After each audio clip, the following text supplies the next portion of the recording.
Former external advisor to the Israel police Yair Horev said that recommendations on Prime Minister Benjamin Netanyahu's corruption cases are expected to be announced in the coming weeks and that their consequences will be like earth-shattering. Speaking at a conference in Eilat last weekend, Horev said that after the recommendations to indict Netanyahu will be announced, the Knesset will call to hold early elections as soon as next May.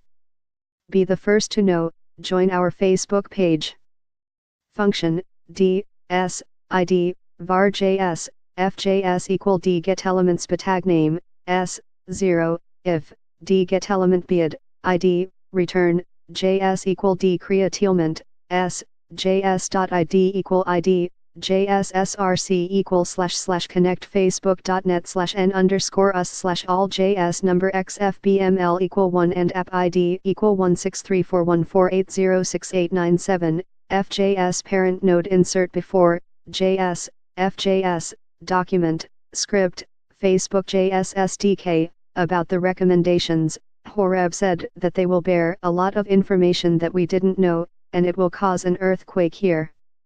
When the recommendations will be announced, they will have information such as the specific charges and a complete list of the people involved, he said. Netanyahu is not running a campaign for his innocence, but a campaign to keep the coalition intact. It is a political campaign, not a legal one, and so far he is succeeding. He is keeping his coalition in one piece despite very complicated investigations. However, Horev said that he maintains that Netanyahu has crossed the Rubicon in which he became a burden for the Likud. Horev resigned last month after an ongoing wave of criticism against him. He then claimed that some officials are trying to sabotage and delegitimize the police and its actions. Unfortunately, they also used my job as an advisor to the police as a means to hassle it, he said on November 19 following a Channel 2 news report in October regarding investigations of the Prime Minister. Netanyahu wrote on his Facebook page, since the political advisor Yair Horev was appointed to be an external police advisor, costing millions in expense to the taxpayer and with no tender, the illegal leaks from the investigations became a tsunami, and the decision to avoid making recommendations disappeared.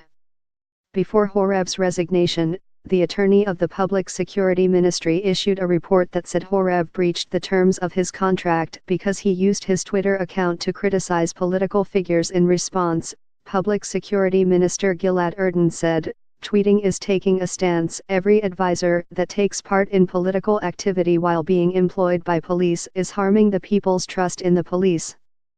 This report speaks for itself. It found the Horev breached his contract. "I give my full support to the police chief and trust him to work for the best of the police and to the people's trust of the police." Share on Facebook, share on Twitter. Tags: Benjamin Netanyahu, Israel police indictment, corruption in Israel, corruption.